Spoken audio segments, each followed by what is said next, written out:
নমস্কার বন্ধুরা, আজকে তোমাদের সামনে আরও একটা রেসিপি নিয়ে চলে আসলাম। তো সাউথ ইন্ডিয়ান এই সজনে ডাঁটা রেসিপিটি কিন্তু খেতে খুবই ভালো লাগে। তো চলো আজকে তোমাদের সঙ্গে শেয়ার করব সাউথ ইন্ডিয়ান স্টাইলে সজনে ডাঁটা রেসিপি। তো চলো রান্নাটা শুরু করা যাক।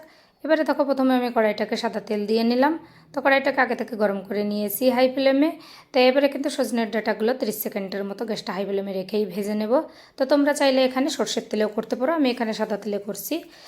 একটুখানি নুন ও হলুদ গুঁড়ো দিয়ে দেবো, এতে করে কিন্তু সজনের ডাঁটার কালারটা ভালো থাকবে এবং নুনটা দিলে ডাঁটার মধ্যে ব্যালেন্সটাও ভালো থাকবে এর জন্য।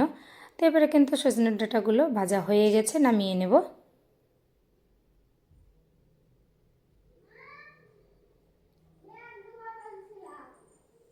এবারে ওই তেলের মধ্যেই ফোড়নটা দিয়ে দেবো গোটা জিরে, আর এখানে আগে থেকে পেঁয়াজটাকে কুচি করে নিয়েছিলাম দিয়ে দেবো। এবার একটুখানি নুন ও হলুদ গুঁড়ো দিয়ে দেবো, এতে করে পেঁয়াজটার কালারটাও ভালো থাকবে আর চটজলদি নরম হয়ে যাবে পেঁয়াজটা। এবারে কিছুটা কাজু বাদাম দিয়ে দেবো। কাজু বাদামটা এখানে অপশনাল, তবে থাকলে দিতে পারো, না থাকলে দেওয়ার দরকার নেই। আর কাজু বাদামটা দিলে কিন্তু খেতে বেশি ভালো লাগে। আর এরা সাউথ ইন্ডিয়ান রেসিপিতে সজনে ডাঁটার সঙ্গে কাজু বাদাম দিয়ে থাকে, বেগুনেতেও দিয়ে থাকে, মানে সেটা তোমাদের ইচ্ছে। সব সময় যে দিতে হবে এরকম কোনো কথা নেই, মাঝে মধ্যে দেয় আবার মাঝে মধ্যে দেয় না। তো মাঝে মধ্যে বাইরের তরকারিগুলো খেয়ে দেখি, তো সেখান থেকে ফ্লেভারটা নিয়েই কিন্তু ঘরে রান্নাটা করার চেষ্টা করি। তো এবারে এখানে দিয়ে দেবো আদা ও রসুন বাটা হাফ চামচ, আর দিয়েছি জিরে, ধনে ও শুকনো লঙ্কার বাটা একসঙ্গে মিক্সার করা ছিল 1 চামচের মতো দিয়ে দিয়েছি। তো আমি যেহেতু বাইরে এদের রান্নাগুলো দেখতে যাই না, তো এদের রান্নাগুলো আগে খেয়ে দেখি, খেয়ে নিজে আইডিয়া করে এরপরে কিন্তু রান্না করার চেষ্টা করি। তো সেভাবেই কিন্তু তোমাদের সঙ্গে আমিও শেয়ার করে নিলাম রান্নার রেসিপিটি। তো মাঝে মধ্যে আমরা এভাবে তৈরি করে খেয়ে থাকি, তো ভাবলাম তোমাদের সঙ্গে একবার শেয়ার করি সাউথ ইন্ডিয়ান স্টাইলে আমরা কীভাবে কি খেয়ে থাকি বা কীভাবে না খেয়ে থাকি। তো আমরা বাঙালির তো সবাই জানে না এভাবে খেতে হয়।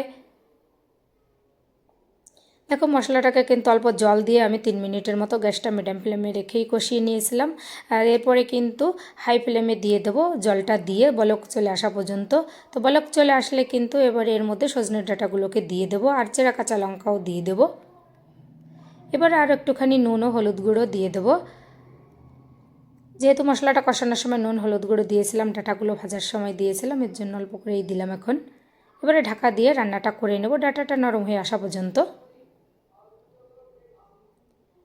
তো দেখো, গ্যাসটা মিডিয়াম ফ্লেমে কিন্তু আমি 5 মিনিটের মতো রান্না করে নিয়েছি। এর মধ্যে কিন্তু ডাঁটাটা নরম হয়ে গেছে।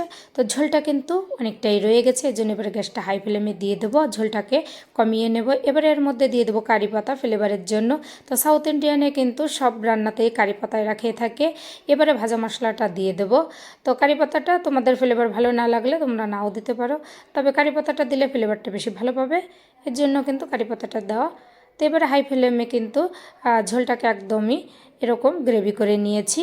তো দেখো, এরা কিন্তু লাল লাল ঝাল ঝাল ভাত খেতে পছন্দ করে। তো এরা সব রান্নাতেই কিন্তু শুকনো লঙ্কার গুঁড়োটা এত পরিমাণে দেয়, খুব লাল হয়। এরা কাঁচা লঙ্কাটা খুব কম দেয়।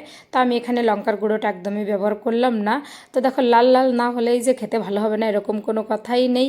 তো যাই হোক, রান্নাটা কিন্তু হয়ে গেছে, নামিয়ে নিয়েছি। এবারে গরম ভাতের সঙ্গে সার্ভ করে নাও, আর একবার হলেও খেয়ে দেখো এভাবে বাড়িতে, যদি না খেয়ে থাকো। আশা করি তোমাদের কাছেও ভালো লাগবে। তো ভিডিওটি শেষ পর্যন্ত দেখার জন্য বন্ধুরা সবাইকেও অসংখ্য ধন্যবাদ রইল। সবাই ভালো থেকো, সুস্থ থেকো।